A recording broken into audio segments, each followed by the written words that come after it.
உயிரோட பிடிப்பேன் தாயாக.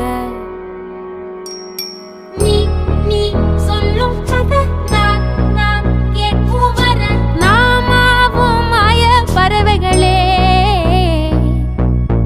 தென்கிழக்கு தேன் சிட்டு செம்பருத்தி பூ முட்டு செல்லம் கொஞ்சதே